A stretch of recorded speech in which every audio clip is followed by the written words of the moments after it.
ഉംറ ചെയ്യുമ്പോൾ നാം മനസ്സിലാക്കേണ്ടത് എന്താ? പടച്ച റബ്ബേ, ഒരു പക്ഷേ ഇതിൻ്റെ അവസാനത്തെ ഉംറ ഇങ്ങോട്ട് വരാൻ പറ്റൂല. ഇതൊക്കെ ഒരു പേടിയില്ലേ? ഈ ഒരു പേടി നമ്മുടെ മനസ്സിലുണ്ടാവണം. ഇനിയും ഇവിടേക്ക് എത്താൻ എനിക്ക് കഴിയുമോ?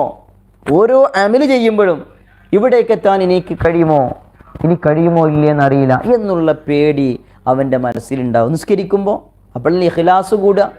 ഇതെൻ്റെ ജീവിതത്തിലെ അവസാനത്തെ നിസ്കാരമാണെന്ന് ചിന്തിച്ചുകൊണ്ട് നിസ്കരിക്കുമ്പോൾ ആ നിസ്കാരത്തിൽ എന്നുള്ള നിസ്കാരത്തിനേക്കാളും കൂടുതൽ ഇഖ്ലാസ് ഉണ്ടാവുന്ന ഉറപ്പാണ്. ഒരാളങ്ങനെ തൂക്കിക്കൊല്ലാൻ പോവുകയാണെങ്കിൽ അയാളോട് പറയണം എൻ്റെ അവസാനത്തെ ആഗ്രഹം എന്താ പറയുമ്പോൾ, ഓനെ നിസ്കരിക്കാമെന്ന് പറയുമ്പോൾ ഓനെ നിസ്കരിപ്പിച്ച് നോക്കിയാൽ നമുക്കറിയാം ഭയങ്കര ഇഖ്ലാസേകാരം നിസ്കാരം. കാരണം എന്തേ? പടച്ച റബ്ബേ, ഇതിൻ്റെ അവസാന നിസ്കാരമാണ്, നിസ്കരിക്കാൻ പറ്റൂലല്ലോ എന്നുള്ള വല്ലാത്തൊരു ചിന്ത എൻ്റെ മനസ്സിലുണ്ടാകും. നമുക്കിപ്പോൾ അങ്ങനൊന്നുമില്ല.